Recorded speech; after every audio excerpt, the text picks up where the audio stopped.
In the heart of the ancient city of Athens, nestled beneath the blazing sun, there stood a sprawling labyrinth of intricate passageways and towering walls.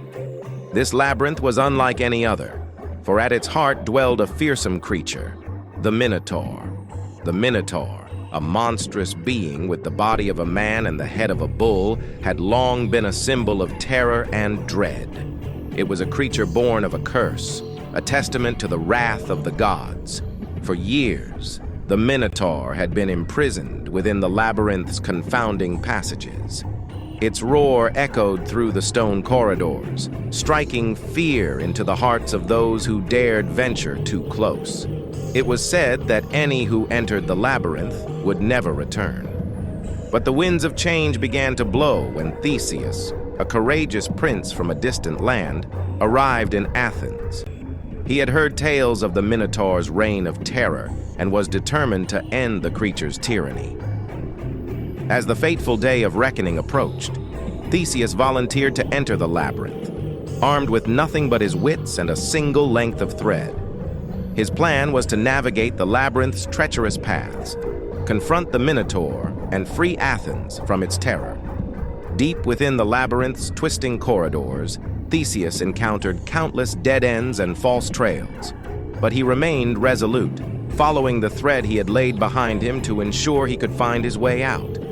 Finally, he reached the heart of the labyrinth, where the Minotaur lurked in the shadows. The beast charged with a deafening roar, but Theseus stood his ground, using his agility and bravery to outmaneuver the creature. In a final, decisive moment, Theseus seized the opportunity to strike. With a mighty blow, he incapacitated the Minotaur, ending its reign of terror once and for all. But as Theseus stood victorious, he noticed something unexpected. The Minotaur's eyes were filled with sadness and confusion, not the malevolence he had expected. With compassion in his heart, Theseus realized that the Minotaur was not simply a monster, but a victim of fate. It had been cursed through no fault of its own, condemned to a life of isolation and suffering. Rather than slaying the creature, Theseus chose a different path. He offered the Minotaur a chance for redemption and a new beginning. Together, they worked to dismantle the labyrinth, which had been the source of so much suffering.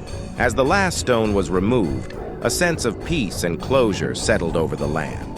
The Minotaur was no longer a symbol of terror, but a testament to the power of compassion and redemption. With the labyrinth dismantled, Theseus and the Minotaur emerged from the darkness into the warm sunlight of Athens.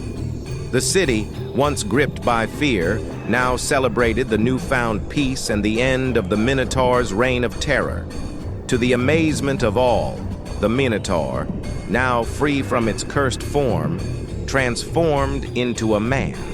His name was Asterion, and he had been cursed by the gods as punishment for a crime he did not commit. Asterion was not a monster. He was a victim of fate. Athens welcomed him with open arms, and he became a respected member of the community, using his strength to protect and rebuild the city he had once terrorized. As the years passed, Asterion shared his wisdom with the people of Athens, teaching them the importance of compassion and forgiveness. He became a symbol of redemption, a living testament to the belief that even those who have been cast aside by society can find their way back to the light. Prince Theseus returned to his homeland, carrying with him the lessons he had learned. He would forever be remembered not only as a hero who defeated the Minotaur, but also as a champion of mercy and forgiveness. And so, the legend of the Minotaur evolved from one of terror into a tale of redemption and hope. The labyrinth that once imprisoned a cursed soul was now a symbol of transformation and the triumph of compassion over fear. The labyrinth's redemption serves as a reminder that even in the darkest of circumstances, there is always the potential for redemption and the power of compassion to change the course of destiny. It is a story of second chances and the belief that kindness can overcome even the most formidable of curses.